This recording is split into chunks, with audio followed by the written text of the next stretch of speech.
Alhamdulillah Rabbil Alamin. Wassalatu wassalamu ala asyrafil anbiya wal mursalin wa ala alihi wa sahbihi ajma'in. Subhanaka la ilma lana illa ma 'allamtana innaka antal alimul hakim. Qala rabbi shrah li sadri wa yassir li amri wahlul 'uqdatam min lisani yafqahu qawli. Alhamdulillah, pertamanya sama-samalah kita memanjatkan rasa syukur kepada Allah Subhanahu wa taala kerana pada pagi subuh yang indah lagi damai dapat sama-sama kita berkumpul solat fardu subuh berjemaah bersama-sama, dan seterusnya kita akan adakan satu forum yang amat menarik saya rasa pada pagi ini, kerana bersama kita pada pagi ini moderator saya sendirilah dan ahli panel yang pertama. Ahli panel yang pertama, Imam Pelapis Jabatan Agama Islam Perlis, Ustaz Syafi Zakaria, dan sebelah kiri saya Pegawai Mubaligh Jabatan Mufti Kerajaan Negeri Perlis, Ustaz Ahmad Qarni Idrus. Jadi pada forum ataupun berkumpulnya kita pada pagi ini, sidang hadirin, tuan-tuan jemaah Masjid Negeri Ara sekalian, untuk membahaskan tentang bulan Rabiul Awal. Ada apa dengan bulan Rabiul Awal? Hari ini 1 Rabiul Awal 1443 Hijrah. Jadi dalam bulan Rabiul Awal, tuan-tuan sidang penonton hadirin yang dirahmati Allah sekalian, dalam kitab Ar-Rahiqul Makhtum mencatatkan beberapa perkara yang berlaku pada bulan Rabiul Awal. Antaranya adalah bulan kelahiran Nabi SAW. Yang kedua, dikaitkan juga dengan penghijrahan Nabi SAW daripada kota Mekah Al-Mukarramah ke kota Madinah Al-Munawwarah. Jadi insya-Allah pada pagi ini kita akan kupaskan tajuk berkaitan dengan Nabi SAW, berkaitan dengan cinta kita kepada Nabi SAW, berkaitan dengan pengorbanan Nabi SAW, yang mana akan dikupaskan oleh ahli-ahli panel kita di sebelah kanan saya dan di sebelah kiri saya.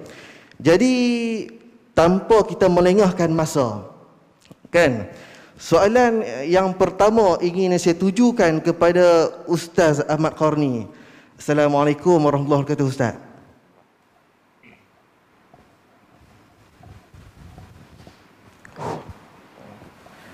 Okey, soalan yang pertama kepada Ustaz Ahmad Qarni, soalan pertama berbunyi begini, tuan-tuan sedang penonton sekalian. Kita hidup dalam organisasi masyarakat yang pelbagai kaum, yang pelbagai latar belakang. Jadi macam mana kita nak pupuk rasa cinta kita kepada Rasul Nabi SAW dalam masyarakat kita pada hari ini? Mungkin Ustaz dapat kupaskan, dapat bahaskan dan dapat memberi pencerahan kepada sidang penonton dan jemaah-jemaah sekalian. Bismillahirrahmanirrahim. Innal hamdalillah nahmaduhu wa nasta'inuhu wa nastahdihi wa nastaghfiruh wa na'udzu billahi min shururi anfusina wa min sayyiati a'malina. May yahdihillahu fala mudilla lahu wa man yudlilhu fala hadiya lahu. أشهد أن لا إله إلا الله وحده لا شريك له وأشهد أن محمدا عبده ورسوله يا أيها الذين آمنوا اتقوا الله وقولوا قولا سديدا يصلح لكم أعمالكم ويغفر لكم ذنوبكم ومن يطع الله ورسوله فقد فاز فوزا عظيما أما بعد. Alhamdulillah, syukur pada Allah Azza wa Jalla kerana kita dapat bersama-sama pada pagi ini dalam forum subuh kita. Dan pertama sekali saya ucapkan terima kasih, dan seterusnya soalan yang diajukan daripada Al-Fadhil Ustaz Moderator, iaitu berkenaan dengan bagaimana cara memupuk cinta kepada Allah, cinta kepada Rasulullah sallallahu alaihi wasallam. Bila mana kita bahas tentang kecintaan pada Rasulullah, ianya ialah satu benda yang besar. Dalam Al-Quran, surah At-Taubah ayat yang ke-24, Allah Ta'ala sebut, a'udzu billahi minasyaitonir rajim, qul in kana aba'ukum wa abna'ukum wa ikhwanukum wa azwajukum wa ashiratukum wa amwalun iqtaraftumuha wa tijaratun takhshawna kasadaha wa masakinu tardawnaha ahabba ilaikum minallahi wa rasulih wa jihadin fi sabilih fatarabbasu hatta ya'tiya bi amrillah hatta ya'tiya Allahu bi amrih wallahu la yahdil qaumal fasiqin. Ayat ni dia panjang. Dia cerita tentang apa? Allah Ta'ala kata, kul in kana aba'ukum, katakanlah wahai Muhammad kepada umatmu, sekiranya bapa-bapa kamu, wa abna'ukum, anak-anak kamu, wa ikhwanukum, saudara-saudara kamu, wa azwajukum, isteri-isteri kamu, wa ashiratukum, dan keluarga kamu, wa amwalun iqtaraftumuha, dan harta yang telah kamu kumpulkan, wa tijaratun takhshawna kasadaha, dan perniagaan yang engkau bimbang akan kerugiannya, wa masakinu tardawnaha, dan tempat tinggal yang kamu selesa dengannya, ahabba ilaikum minallahi wa rasulih, lebih kamu cintai daripada Allah dan Rasulnya, wa jihadin fi sabilih, dan berjihad di jalannya, fatarabbasu hatta ya'ti Allahu bi amrih, maka tunggulah keputusan daripada Allah Azza wa Jalla pada hal itu. Wallahu la yahdil qaumal fasiqin, dan Allah Ta'ala tidak memberikan hidayah kepada kaum yang fasik. Dalam ayat ni Allah Ta'ala senaraikan beberapa benda-benda penting dalam hidup manusia, daripada usulnya kepada furuknya, iaitu daripada asal keluarnya, ayah dan ibunya, kemudian daripada zuriatnya dan orang-orang dekat yang berada di sekeliling dia, daripada kalangan adik-beradik dia, sehinggalah kepada harta benda, perusahaan dan juga tempat tinggal. Ini ialah elemen-elemen penting yang berada dekat dengan kita. Dan kalau ditanya pada manusia apa yang paling dia sayang, inilah benda yang selalu disebut. Dia sayangkan keluarga dia, dia sayangkan kehidupan dia, dia sayangkan tempat tinggal dia, dia sayangkan perusahaan yang dia guna untuk sara hidup dia. Itu ialah benda yang biasa orang akan jawab. Kata Allah Ta'ala dalam ayat ni, sekiranya itu lebih kamu redha ataupun lebih kamu suka, lebih kamu sayang berbanding Allah dan Rasulnya, dan juga berjihad di jalannya, fatarabbasu, maka kamu tunggu sampai satu waktu dan keadaan kamu akan diberikan balasan berupa hukuman terhadap melebihkan benda tu berbanding cinta Allah, cinta Rasul dan berjihad. Ayat ni, kata Al-Imam Ibn Kathir, menunjukkan pada kita kewajipan mencintai Allah, Rasul dan seruan-seruan yang wajib dalam agama ni. Jadi bila mana kita bahas dan kita tengok benda ni, kita dapat lihat secara umumnya kecintaan pada Rasul, sebab tajuk kita ialah kecintaan pada Rasul, ialah satu benda yang wajib. Berbeza dengan kita cinta benda lain. Cinta benda lain ialah pilihan. Kita nak mencintai pasangan kita, nak mencintai anak kita, ia bukanlah benda yang menjadi keutamaan.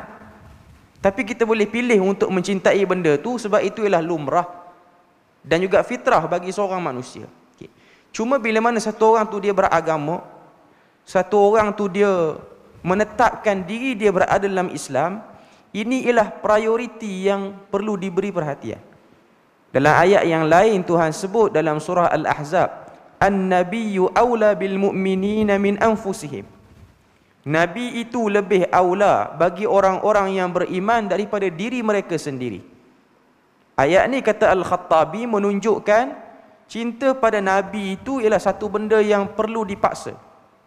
Cinta pada benda lain ialah benda yang kita boleh pilih, macam kita sebut tadi. Tapi cinta pada Nabi itu dia perlu dipaksa, dia perlu disebut, dia perlu dilatih dan perlu diingati dan diasah setiap hari. Jadi kalau kita tanya kepada kita semua, kalau ditanya pada kita semua, bila mana sebut tentang cinta Nabi, kalau kita bincang cara macam mana nak pupuk, pertama kita kena tahu ianya ialah satu benda yang wajib. Macam mana salat, ianya satu benda yang wajib. Cinta pada Nabi pun satu benda yang wajib. Maknanya satu orang Muslim, kalau dia tidak ada cinta pada Nabi, ia telah melakukan benda yang haram. Sebab ianya ialah benda yang wajib dilakukan oleh semua Muslim. Sebab itulah dalam satu riwayat yang sahih, ketika mana Umar Al-Khattab kata pada Nabi, Umar kata, la anta ahabba ilayya min kulli syai'in illa nafsi. Itu jawapan Umar. Umar kata, ya Rasulullah, kamu aku sayang berbanding segala apa kecuali diri aku. Maknanya kalau diberikan pilihan diri aku dengan Rasulullah, aku akan pilih diri aku dulu. Jawab Nabi, bal ala nafsi. Bahkan bal ala nafsi, bahkan ke atas diri kamu, engkau perlu menyayangi aku lebih daripada diri kamu.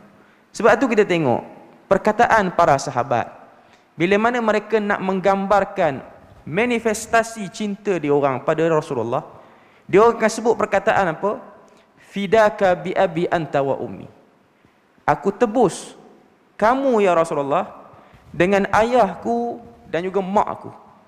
Maknanya kalau Nabi itu terkena sesuatu, contohnya ditawan oleh pihak musuh, kalaulah nak dilepaskan Nabi itu perlu bunuh mak dan ayah para sahabat, itu sahabat akan lakukan. Ataupun bunuh diri mereka, itu yang akan mereka lakukan. Sebab tu kita tengok daripada kisah yang lain, Sa'ad bin Abi Waqqas. Sa'ad bin Abi Waqqas antara 10 orang sahabat yang dijamin syurga. Bila mana dia masuk Islam, apa berlaku pada diri dia? Mak dia mogok tak nak makan.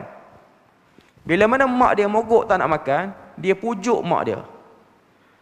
Mak dia over dalam mogok tu, bukan setakat tak nak makan, dia duduk dekat tengah panas. Dia kata, aku tak akan berteduh dan aku tak akan makan. Sehinggalah kata Sa'ad bin Abi Waqqas, "Lau kana 'indaka mi'ata nafsin." Sekiranya bagi diri kamu tu ada 100 nyawa. Fa kharajat minka nafsan, dan keluar pada diri kamu tu satu nyawa. La ubaddilu dina Muhammad. Aku tak akan tukar agama yang telah aku anuti dan telah aku ambil daripada Muhammad. Itu tunjuk pada kita ialah satu manifestasi cinta yang besar yang telah dibuat oleh para sahabat. Sebab tu soalan yang perlu kita jawab berdasarkan ayat yang dah kita dengarkan tadi, khususnya At-Taubah ayat 24, bila mana Tuhan dia senaraikan benda-benda penting yang selalu manusia akan sayang, iaitu ahli keluarga dia, anak-anak dia, isteri dia, perniagaan dia, perusahaan dia, tempat tinggal dia. Sekiranya itu lebih diprioritikan berbanding cinta Allah dan Rasul, maka ia akan mengundang kecelakaan. Dalam erti kata lain, kita kena fikir, sekiranya kita berada di persimpangan antara hilang sunnah Nabi dan juga hilang keduniaan kita, kita akan pilih yang mana? Itu soalan yang kita kena jawab pada diri kita sendiri. Saya bukan suruh jawab pun pada pagi ni, cuma nak sebut pada kita, di antara hilang sunnah Nabi dan juga hilangnya pekerjaan kita ke, hilangnya periuk nasi kita terganggu ke, dekat mana yang kita akan pilih? Sebab umat akhir zaman, dia dah hilang satu keahlian dalam cinta Nabi, iaitu mempertahankan fizikal Nabi. Sebab tu dalam ayat surah Al-Ahzab ayat 6, Al-Khattabi kata, bila mana Allah Ta'ala kata, An-Nabiyyu awla bil mu'minina anfusahum min anfusihim, Nabi itu lebih aula bagi orang yang beriman berbanding diri mereka. 3 perkara yang termaktub dalam bab cinta Nabi itu, salah satunya ialah mempertahankan fizikal Nabi, tubuh badan Nabi. Benda ni kita tak ada pada umat akhir zaman, sebab Nabi dah wafat. Benda ni hanya dapat dibuat oleh para sahabat. Bila mana berlaku peperangan, mereka defend Nabi. Sebab tu kata Abu Bakar, bila mana ditanya oleh orang, apa yang kamu lihat pada perang Uhud? Jawab Abu Bakar, pada perang Uhud itu ialah Yaumut Talhah, hari Talhah mempertahankan Nabi.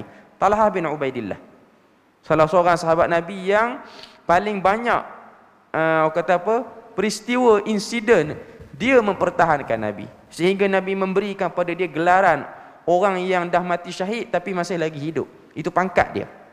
Nak sebut pada kita bahawasanya bila mana cerita bab cinta Nabi, kita umat akhir zaman ni, satu benda yang kita dah hilang ialah kita tak boleh pertahankan fizikal Nabi lagi. Cuma saya selalulah duk fikir benda ni. Dengan keadaan orang Islam hari ni, dengan keadaan umat Islam, tak payah ambil yang besar sangat, ambil yang Malaysia saja dah cukup lah. Dengan keadaan orang Islam, bila mana berlaku satu isu dalam bab agama, biasanya kita akan kecoh. Kecoh di mana? Kecoh di media sosial. Orang akan berbalas komen di situ, orang akan buat macam-macam untuk jawab isu tu ataupun untuk keruhkan keadaan. Dengan sikap kita, dengan keadaan kita orang Islam secara umumnya, yang kadang-kadang mudah percaya terhadap propaganda, mudah percaya terhadap benda-benda yang tak betul, tidak berasas. Kalau kita hidup zaman Rasulullah, khususnya hidup fasa Nabi di Mekah 13 tahun yang awal, kita dengan diri kita hari ni, kita duduk di puak yang mana? Kita berada di puak Rasulullah ke? Atau kita berada di puak Abu Jahal dan konco-konco dia yang lawan Rasulullah? Dengan sikap kita ni, orang cerita sikit je dah percaya. Zaman tu Nabi tak ada pangkat, tidak ada tanda-tanda lagi Nabi nak cerita Islam tu menang. Yang nampak paling kuat ialah Abu Jahal dan kawan-kawan dia. Dari segi pengaruh, dari segi kuasa, dari segi banyak benda, fasiliti yang dia orang boleh sediakan.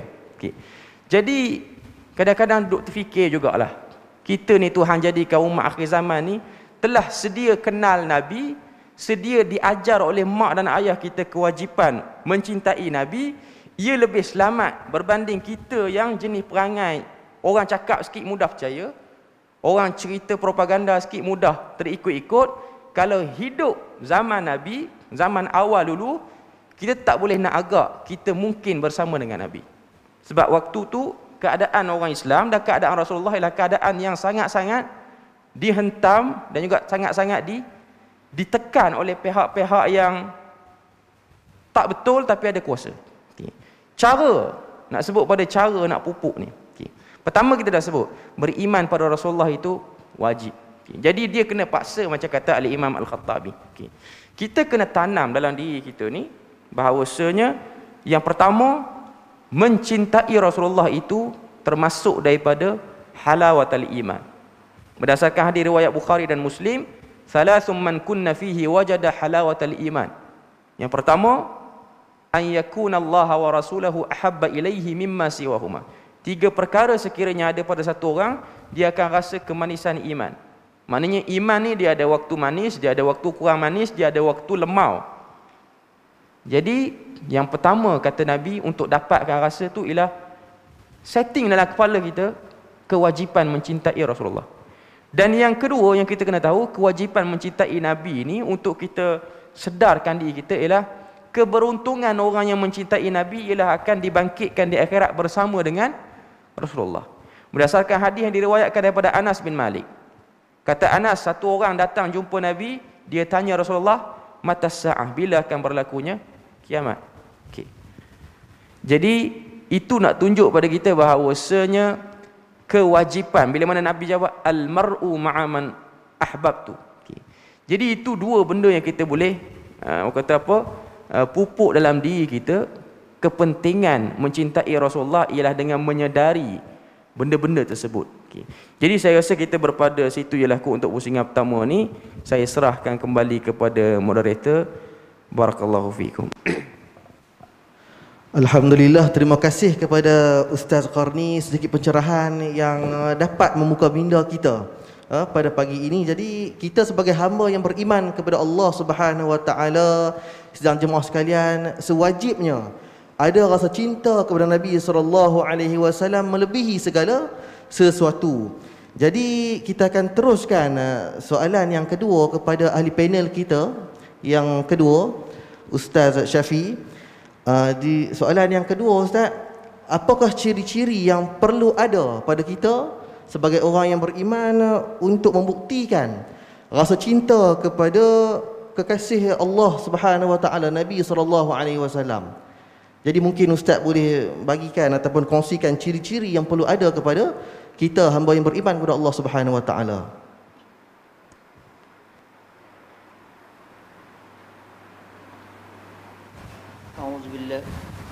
A'udzubillahi minasyaitonir rajim. Bismillahirrahmanirrahim. Alhamdulillahirabbil alamin wa bihi nasta'in wassalatu wassalamu ala asyrafil anbiya'i wal mursalin wa ala alihi wa sahbihi ajma'in. Amma ba'd. Terima kasih kepada tuan pengurusi ataupun moderator kita pada pagi ini, berbahagia Ustaz Farhi. Seterusnya sahabat panel saya Ustaz Qarni, tuan-tuan, puan-puan, sidang pendengar penonton yang dimuliakan oleh Allah Subhanahu wa taala sekalian, uhayyikum bi tahiyatil Islam, ala wa hiya assalamualaikum warahmatullahi wabarakatuh. Baik. Saya nak teruskan kepada soalan kerana masa kita dicemburui. Tuan-tuan dan puan-puan yang dimuliakan oleh Allah Subhanahu wa taala sekalian. Pertamanya seperti yang Ustaz Qarni sebutkan tadi, cinta tidak ada pilihan kepada baginda Nabi sallallahu alaihi wasallam. Tuan-tuan, kalau kita tanya zaman-zaman tuan-tuan dululah duk bercinta, kan? Saya pun bercinta. Perkataan I love you tu biasa. Saya sayang awak. Tapi kadang-kadang laki ni dia mudah cakap, kan? Maka nak buktikan orang perempuan ni, dia kata apa bukti dia? Belilah cincin ke? Dia nak barang kemas ke? Dia nak yang nu ke? Bukti dia apa? You mai jumpa father I. Dia nak minta bukti tu. Okey. Tuan-tuan, jadi kita ni dalam nak mencintai Nabi sallallahu alaihi wasallam kena ada bukti. Orang lelaki kalau dia mak cinta, bukti dia apa? Bukti dia lautan api sanggup kurenangi, padahal berenang pun tak reti. Tapi disebabkan kata-kata dia kata apa bukti? Aku boleh buat yang tu. Yang ni bukti orang tu bila dia bercakap. Tuan-tuan dan puan-puan yang dimuliakan oleh Allah Subhanahu wa taala sekalian. Dalam kitab karangan Syekh Dr. Ais Al-Qarni, kan, satu orang ulama yang masyhur di belah Saudi. Antara kitabnya La Tahzan, antara kitabnya macam-macam lagi. Kan? Perempuan paling hebat di dunia. Di dalam kitab yang disebutkan sebagai sentuhan spiritual, Syekh Ais Al-Qarni, Dr. Ais Al-Qarni, dia ada sebut, siapa yang dia mengaku dia ni ahli sunnah, maka dia perlulah taat dan patuh kepada Allah dan Rasulnya. Dia kata yang tu. Kalaulah sekadar satu orang itu dia mengaku dia mencintai Nabi, tak cukup. Kerana dia tidak akan konsisten, dia tidak akan kekal. Kalau dia sekadar mengaku ya, dia tidak akan kekal. Tetapi dia kena ikut. Sebab itu tuan-tuan dan puan-puan yang dimuliakan oleh Allah Subhanahu wa taala sekalian, kalau kita ambil dalam arti kata yang lain, dia kena ada al-hubb wal ittiba'. Cinta dan ikut. Kalau cinta saja, dia jadi macam siapa? Pak menakan Nabi. Cinta saja. Abu Talib, dia cintakan kepada anak menakan dia.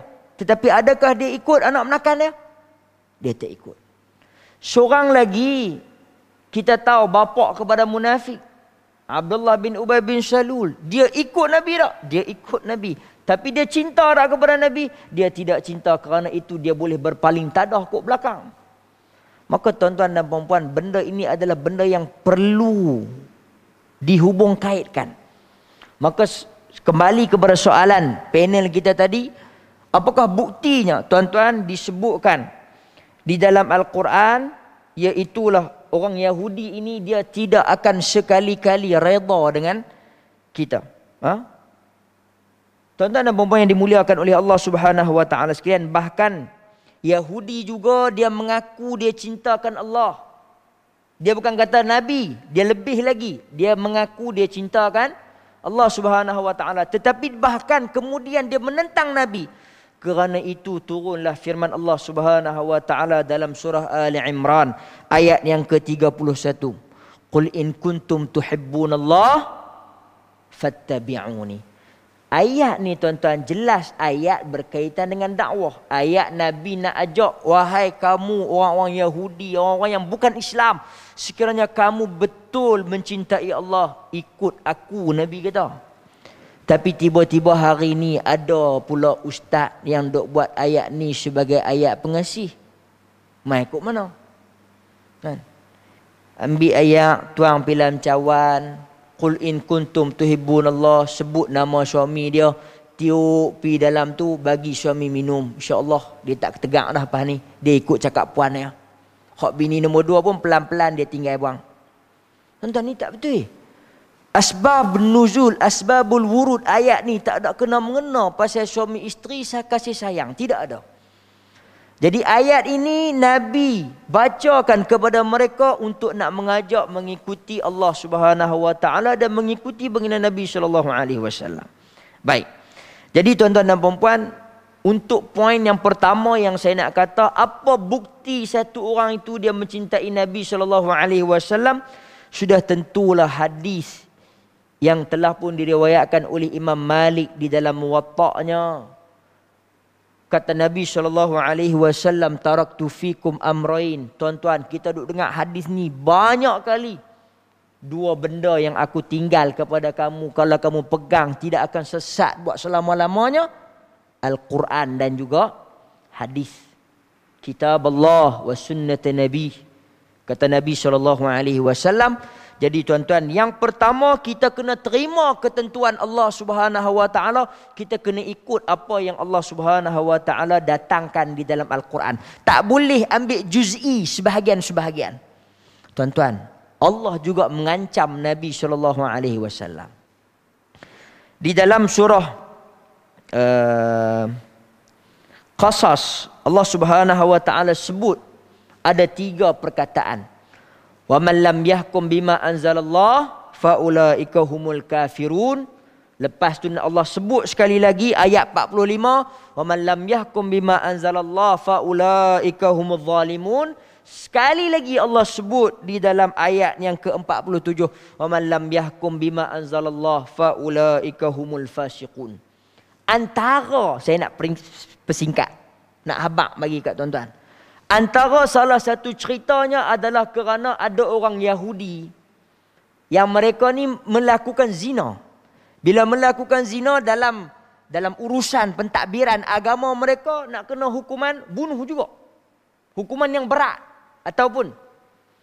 Maka tiba-tiba pendeta dia dengar, dia kata, aku dengar di hujung tu ada satu orang lelaki yang baik, nama dia Muhammad. Pi jumpa dia tengok.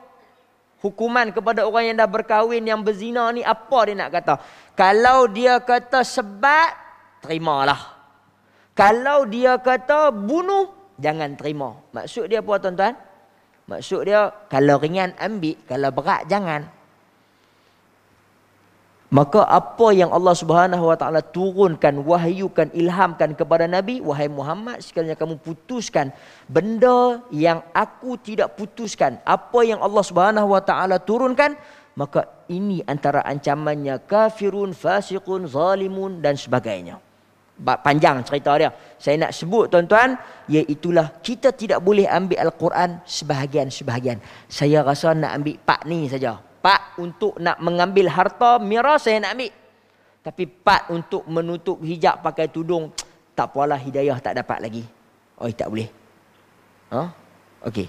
Yang kedua, iaitulah sudah tentu amalkan sunnah Nabi. Yang tadi ni mengikut Allah Subhanahu wa taala, yang kedua amalkan sunnah Nabi. Tuan-tuan, amalkan sunnah Nabi ni benda yang paling mudah sekali tuan-tuan, iaitulah apa? Amalkan ikut apa yang kita mampu. Sebab apa saya kata begitu tuan-tuan?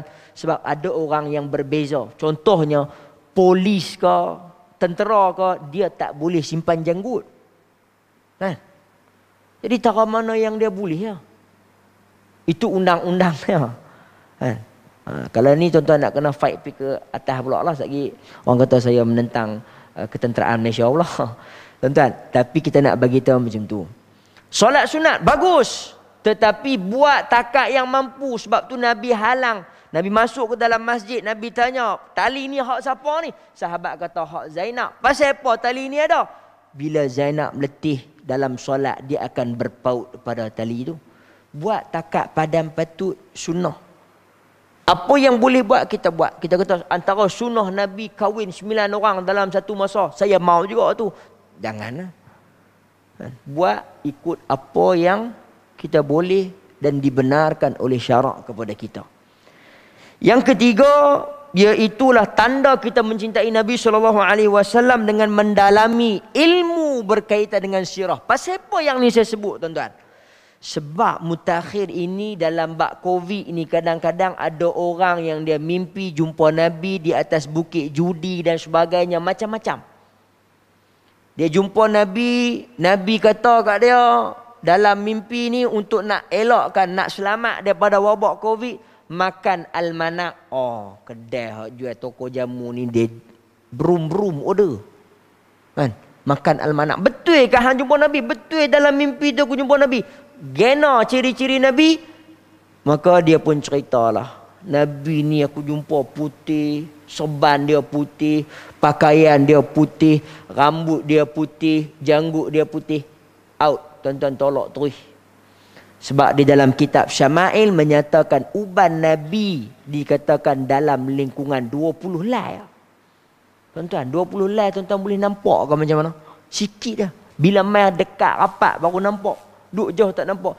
Janggut Nabi dikatakan ada beberapa helai saja yang berwarna putih. Bagaimana kawan tu dalam mimpi dia kata dia jumpa Nabi janggut putih, rambut putih. Maka sebab itu penting belajar ilmu kenal Nabi. Tuan-tuan. Tapi ada hadis kata dalam kitab Syama'il juga, siapa yang bermimpi jumpa aku, sesungguhnya betul dia mimpi jumpa aku. Sebab syaitan la yatamassalu bi. Syaitan tak boleh tiru Nabi SAW. Tuan-tuan, tak apa. Tetapi kita nak bagi tahu apa dia point dia, tuan-tuan, iaitulah kita kena tahu juga ciri-ciri supaya yang kita tengok itu betul Nabi. Kita tidak ditipu. Dan yang terakhir dalam bukti kita mencintai Nabi SAW, iaitulah perbanyakkanlah selawat kepada baginda Nabi SAW. Antara yang Nabi minta dalam hadisnya adalah perbanyakkan juga pada hari Jumaat. Selawatkan kepada baginda Nabi. Ini antara bukti kita cinta Nabi. Dia tak boleh cakap saja, tapi nak kena buat. Tuan-tuan dan puan-puan yang dimuliakan oleh Allah Subhanahu Wa Taala sekalian, saya rasa cukup yang tu untuk pusingan yang pertama. Saya kembalikan balik majlis kepada yang berbahagia tuan moderator. Alhamdulillah, terima kasih kepada Ustaz Syafiee atas pencerahan yang dapat kita dengar dengan orang panggil apa, dengan jelas. Yang mana kalau kita sebagai orang yang beriman kepada Allah Subhanahu Wa Taala, bila mana kita ada rasa cinta kepada Nabi SAW, semestinya kita juga kena ikut akan sunnah Nabi SAW. Sebab yang ada pada zaman kita, tuan-tuan sedang hadirin penonton yang dirahmati Allah sekalian, sebaliknya. Ada orang diucapkan cinta kepada Nabi SAW tetapi tak ikut sunnah Nabi SAW. Jadi kita terus kepada soalan kita pada pusingan yang kedua, kepada moderator kita, kepada ahli panel kita yang seterusnya, iaitu Ustaz Qarni, yang mana pusingan yang kedua ini setiap ahli panel dibekalkan dengan masa sebanyak 10 minit setiap orang. Okey, untuk soalan yang seterusnya, Ustaz, apakah dibolehkan kita untuk kita mengagung-agungkan Nabi SAW? Ada cinta kepada Nabi SAW. Dalam erti kita boleh tak kalau kita ni orang awam, kita nak agung Nabi ni ataupun kita memang rasa agung kepada Nabi SAW, ataupun kalau ya, apakah guideline ataupun apakah garis panduannya? Kalau tidak, apakah orang panggil apa, garis panduannya? Mungkin Ustaz dapat bagikan pencerahan kepada kita semua pada pagi ini.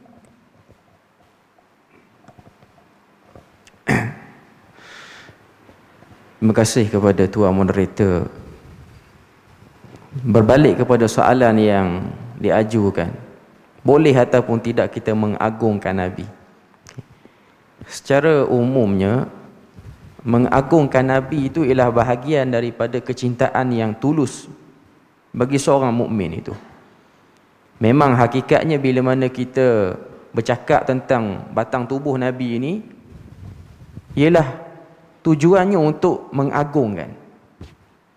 Tapi kita kena tahu dalam Al-Quran juga Allah Ta'ala sebut, Qul innama ana basyarum mithlukum yuha ilai. Katakanlah wahai Muhammad, sesungguhnya aku ialah manusia yang diberikan wahyu kepadaku. Ayat ini ialah satu ayat yang Allah Ta'ala turun dalam Al-Quran untuk menceritakan kepada kita bahawasanya bila mana kita nak agungkan Nabi, ada tahap dia, ada panduannya dan ada batasnya. Secara umumnya, para sahabat Nabi ialah generasi yang paling mengagungkan Nabi. Dan mereka telah buktikan pengagungan mereka terhadap diri Nabi dengan mereka membentengi Nabi dengan batang tubuh mereka sendiri, dan juga mereka memuliakan Nabi dengan memberikan sebaik-baik perkhidmatan pada Nabi. Cuma ada beberapa keadaan Nabi menutup pintu-pintu yang kadang-kadang boleh menyebabkan berlakunya kemelampauan pada pengagungan itu. Sebab tu kita tengok bila mana ada seorang sahabat dia pergi ke Syam. Dia tengok di Syam, orang-orang Kristian di Syam ni dia sujud kepada padri, kepada pendeta. Dia kata sekiranya mereka sujud pada pendeta dan padri ni, maka Rasulullah lebih aula untuk dibuat macam tu. Dia balik ke Madinah, dia nak buat, dia cerita pada Nabi, maka Nabi kata sekiranya boleh sujud sesama manusia, maka aku akan suruh seorang isteri itu sujud pada suaminya. Dalam erti kata lain, sujud sesama manusia ialah tidak dibenarkan.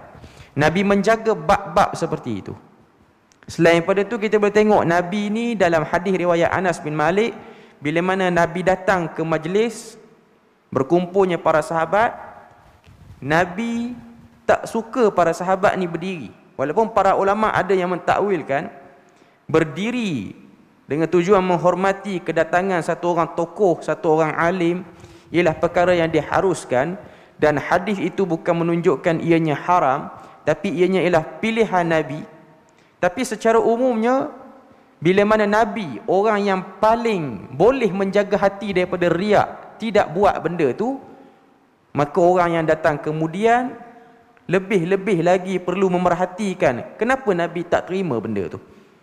Walaupun ada sebahagian orang kata tak apa kalau kita nak berdiri secara umumnya. Ni saya nak bercakap bukan kerana protokol, ada sebab kita kena berdiri sebab protokol.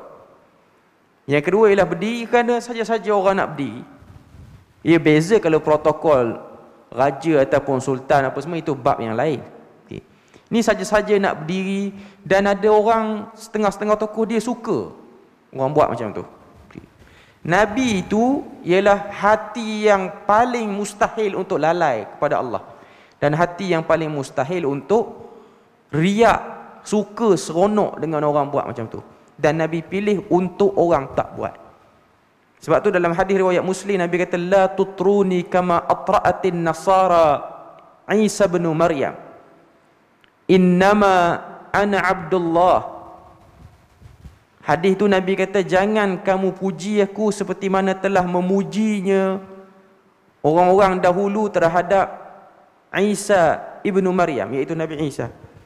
Katakanlah bahawasanya aku ini ialah hamba Allah, dan katakanlah aku ini Abdullahi wa Rasuluhu, hamba Allah dan Rasulnya. Dalam hadis ni Nabi beri pada kita guideline, panduan. Nak agung Nabi, nak puji Nabi, nak karang himpunan kata-kata, susunan kata-kata yang baik, syair ke, kasidah ke, untuk menceritakan kepribadian Nabi, ianya okey, tak ada masalah. Perbuatan yang dibuat oleh para sahabat pun ada. Cuma bila mana kita menambah benda-benda yang tidak Nabi sebut berkenaan diri dia, sehingga pergi kepada kedudukan yang over, itu yang dilarang. Bila mana kita menyebut nama Nabi dengan fungsi-fungsi yang tidak Nabi kata dia ada, Contoh dia sebagai penyembuh, itu tidak pernah disebut oleh Nabi. Dia bukan penyembuh kepada penyakit. Sebab itu kita kena tahu dan kita kena beza. Dan manusia ni, dia memang ada satu sikap, kalau dia suka orang tu, benda tu, dia boleh pergi kepada melampau. Sebab tu kumpulan yang melampau dalam bab mengagungkan Nabi ni di dunia ni ialah kumpulan yang dinamakan dengan Brelvi, yang telah diterangkan problem dia oleh tokoh yang awal juga, iaitu Ihsan Ilahi Zahir. Ini antara orang yang membongkarkan kumpulan ni. Brelvi ni adalah satu kumpulan yang bermula di benua India, khususnya di Pakistan. Ia kumpulan yang over pada Nabi. Sebab tu kalau tengok ada sebahagian i'tiqad kumpulan Brelvi ni, kalau pergi ke Haramain, pergi ke Makkah ataupun Madinah, lebih aula pergi ke Madinah. Sebenarnya kita pergi buat umrah apa semua, tapi dia orang lebih nak pergi ke situ dengan sebab nak mengagungkan Nabi. Dan kalau kita cerita, dia jadi banyaklah, dan dia akan sentuh isu-isu semasa yang berlaku dalam kalangan masyarakat ni, termasuk dari segi lakaran benda-benda yang dinisbahkan kepada Nabi. Itu juga antara benda yang termasuk daripada over dalam mengagungkan sesuatu. Cuma secara kesimpulannya ataupun secara poin terakhir yang saya nak sebut sini, Nabi diutus ialah untuk kita bawa agama yang Tuhan suruh dengan cara betul. Dan Nabi nakkan benda tu. Nabi nak umat dia ni buat agama ikut macam mana yang dia tunjuk, ikut macam mana yang Tuhan nak. Bukan buat agama dengan cara kita sendiri, ataupun angkat Nabi tu over sangat sehingga terlupa yang Nabi suruh dekat mana. Jadi itulah benda yang kita kena tahu, bahawasanya dalam bab mengagungkan Nabi itu ianya dibenarkan, tapi jangan sampai kita angkat Nabi kepada makam ketuhanan macam yang dibuatkan oleh Kristian dan orang-orang yang lain. Jadi saya rasa setakat tu saja untuk pusingan kedua ni. Jadi saya serahkan kepada tuan moderator untuk seterusnya. Alhamdulillah, terima kasih kepada Ustaz Qarni. Jadi soalan yang seterusnya merupakan soalan yang terakhir. Sebelum kita membuat kesimpulan, ingin saya ajukan soalan yang terakhir kepada Ustaz Syafi pada pagi ini. Jadi soalan yang terakhir Ustaz berbunyi, kiranya kalau kita dengar tu kan memang masyhur lah kan. Masyhur yang mana zaman mutakhir ni kita sering kali dengar orang-orang duk hina Nabi SAW kan. Bahkan ada yang mereka hina Nabi tanpa disedari, mereka tak sedar pun. Dan bagaimana Ustaz perkara ni boleh berlaku dan apakah kaedah penyelesaiannya? Mungkin Ustaz dapat kongsikan bersama kita pada pagi ini.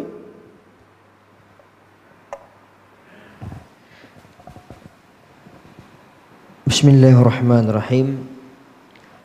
Baik, terima kasih kepada tuan moderator, dan ingin saya nak maklumkan kepada tuan-tuan dan puan-puan, sebenarnya berkaitan dengan apa yang diajukan oleh moderator kepada saya, iaitulah berkaitan dengan mutaakhir ini. Sebenarnya dia bukan mutaakhir ini tuan-tuan. Kita sebut mutaakhir ini kerana apa? Kerana kita berada pada zaman ni. Siapa yang berada pada zaman sebelum ni pun dia melalui kutukan, cercaan kepada baginda Nabi juga. Jadinya tuan-tuan nak habaq apa? Patah balik pilah zaman mana pun, cercaan kepada baginda Nabi SAW senantiasa ada. Hatta pada zaman Nabi hidup. Kan? Orang kata kat Nabi ni apa? Tukang sihir, majnun, kadzab, penipu, pendusta. Semenjak Nabi hidup sampailah Nabi SAW wafat, dan begitulah zaman-zaman itu masih ada lagi mereka yang mencaci. Sampailah kepada zaman kita, kita kata mutaakhir ini. Kerana apa? Kerana kita pada zaman ini, betul lah.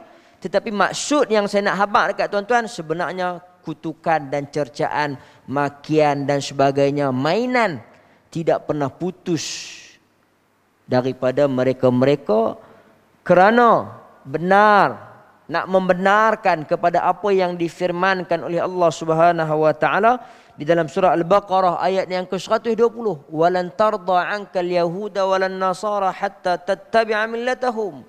Sesungguhnya Yahudi dan juga Nasrani ini sampai bila-bila pun, tuan-tuan ingat perkataan dia, lan, sampai bila-bila pun tidak akan reda dengan kamu sehingga kamu mengikuti telunjuk mereka.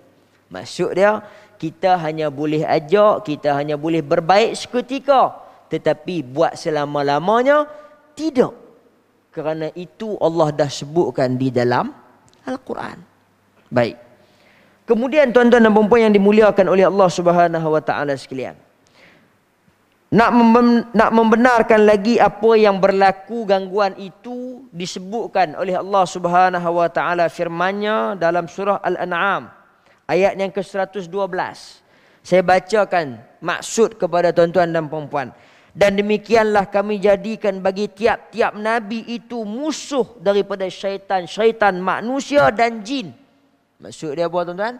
Setiap nabi itu ada musuh daripada syaitan yang mengganggu gugat. Syaitan ini maksud dia apa?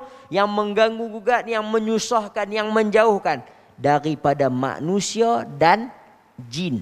Maksud dia, lah ni hok duk ada, hok duk mengganggu ni antaranya apa? Yang hebat manusia. Syaitan daripada bentuk manusia.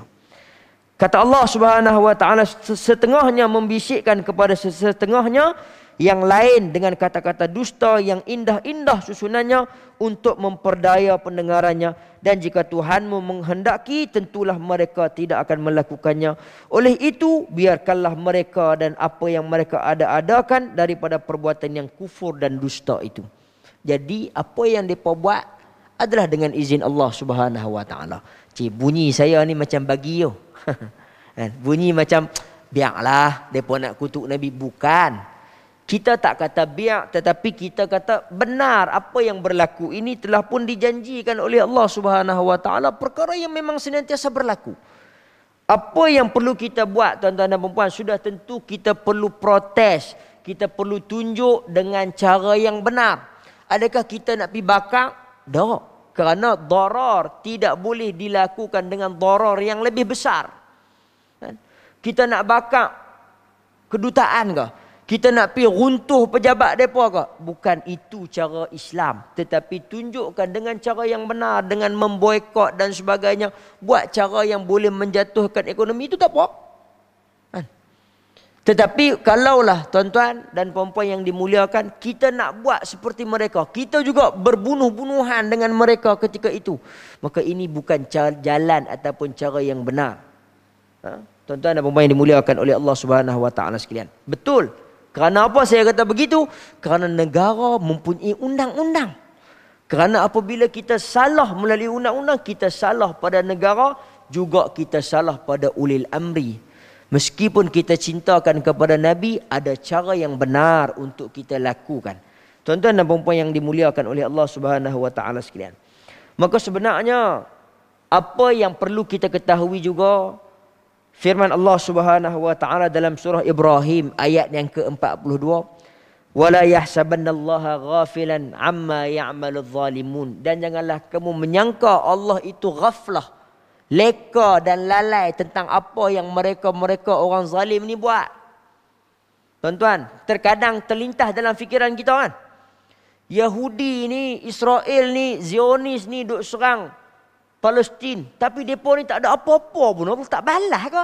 Tuan-tuan, Allah kata innama yuakhiruhum liyaumi tashkhas fihim al-absar, tetapi ditangguhkan kepada mereka akan datang pada satu hari nanti yang Allah akan balas sehingga mata mereka terbeliak, terkejut dengan apa yang Allah Subhanahu wa taala akan lakukan kepada mereka. Allah tak pernah lalai, Allah tak pernah leka, tetapi Allah tangguh syak dulu. Tuan-tuan, jadi apa yang mereka buat kepada kita, apa yang mereka buat kepada baginda Nabi SAW, kita tidak kata benar, tetapi ianya juga adalah izin daripada Allah Subhanahu wa taala. Dan maka benda ini memang akan berlaku sampailah ke hari kiamat. Dan apa yang kita nak sebutkan, persiapkan diri kita. Dan antara cara yang kita nak selesaikannya tuan-tuan dan puan-puan, iaitulah dengan kita, apa yang disebutkan di sini, tuan-tuan, beringat dengan apa mereka-mereka lakukan pada zaman Nabi, termasuklah ketika mana Raja Parsi juga pernah mengoyakkan risalah Nabi SAW. Dengan doanya baginda Nabi, kerajaan Parsi jatuh dan tak pernah bangun dah sampai bila-bila. Dan ada yang Allah lakukan, cuma kita tahu ataupun tidak. Dan Nabi SAW juga daripada dulu sampai kelar ditentang, ditohmah dan sebagainya. Tapi tuan-tuan, agama Islam makin tersebar luas. Daripada dulu sampai lah. Penganut agama Islam adalah yang teramai di dunia. Bahkan di Indonesia saja penganut agama Islam berjumlah 222 juta. Dan penganut Islam adalah yang tertinggi di dunia. Kalau mengikut bacaan saya, sama ada 13% ataupun lebih lagi daripada itu. Bahkan 13% itu mungkin hanya saja daripada Indonesia sahaja. Belum masuk kiraan-kiraan negara-negara lain lagi. Nak kata ramai, hebatnya, berkembangnya agama Islam ini. Jadi tuan-tuan dan puan-puan yang dimuliakan oleh Allah Subhanahu wa taala sekalian, apa yang perlu kita ketahui, kita perlu yakin bahawasanya iaitulah Allah Subhanahu wa taala tidak akan membiarkan. Dan disebutkan juga iaitulah berdasarkan firman Allah Subhanahu wa taala di dalam surah At-Taubah, mereka hendak memadamkan cahaya Allah, agama Islam, dengan mulut mereka, sedang Allah tidak menghendaki melainkan menyempurnakan cahayanya. Sekalipun orang-orang kafir tidak suka akan yang demikian, dialah yang mengutus Rasulnya Muhammad dengan membawa petunjuk dan agama yang benar, yakni agama Islam, untuk dimenangkan dan ditinggikannya atas segala agama yang lain, walaupun orang-orang musyrik itu tidak menyukainya. Surah At-Taubah ayat yang ke-32 sehingga ayat yang ke-33. Tuan-tuan, bukan saya nak kata ni, tapi saya nak tuan-tuan faham. Tuan-tuan bantu ke, tuan-tuan tak bantu ke agama Allah, Allah tidak akan menjatuhkan Islam. Tuan-tuan bantu? Tak bantu. Tuan-tuan bantu? Ya bantu. Tuan-tuan, kita tidak boleh memberi sebarang manfaat dan kemudaratan, kerana janji Allah itu pasti. Tuan-tuan bantu ke, tak bantu ke, maksud dia Allah akan membenarkan apa yang disebutkan di dalam Al-Quran. Mereka orang-orang kafir ini tidak akan berjaya memadam cahaya Allah Subhanahu wa taala, dan Allah akan senantiasa memenangkan agama Islam. Tapi poin ni bukanlah poin untuk kita berdiam. Sebab tu saya kata apa? Kita tunjuk protes dengan cara yang dibenarkan oleh syarak dan tidak menentang dengan apa yang telah pun digaris pandukan oleh agama, bangsa dan juga negara kita, kerana kita juga mempunyai pemerintah yang memerintah kita. Wallahu ta'ala alam bisawab. Mudah-mudahan dengan apa yang berlaku mutaakhir ini, dapatlah kita membentengi diri kita, agama kita sebaik mungkin. InsyaAllah saya kembalikan balik majlis kepada yang berbahagia Tuan Moderator. Alhamdulillah, terima kasih kepada Ustaz Syafi. Jadi forum kita pun sudah berada di penghujung rancangan, penghujung masa. Jadi secara kesimpulannya, tuan-tuan, puan-puan, sidang penonton sekalian, yang pertama kesimpulannya, kita sebagai hamba yang beriman kepada Allah Subhanahu wa taala, semestinya kita ada rasa cinta kepada Nabi SAW dengan kita ikut sunnah baginda Nabi SAW. Mengagungkan Nabi SAW ni dibolehkan, asalkan tidak melampau-lampau. Dan kita kena berhati-hati. Kadang-kadang ada antara kita yang mengagung-agungkan individu yang menipu atas nama Nabi SAW. Dia nak tarik pengaruh dia sanggup mencipta hadis palsu dan sebagainya. Jadi kepada golongan begini, beringatlah akan ancaman Nabi SAW. Apa Nabi kata? Wa man kadzaba alayya muta'ammidan falyatabawwa maq'adahu minan nar. Barang siapa yang sengaja mengada-adakan cerita atas nama aku, maka dia telah menempah tempatnya dalam neraka. Jadi kita sebagai orang yang mampu menilai, mampu menyelidik, mampu melihat dan sebagainya, kita nilai dahulu sebelum kita amalkan. Jadi itulah sedikit sebanyak forum kita pada pagi ini.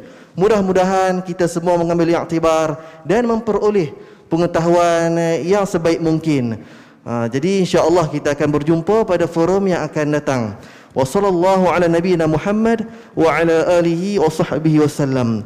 Assalamualaikum warahmatullahi wabarakatuh.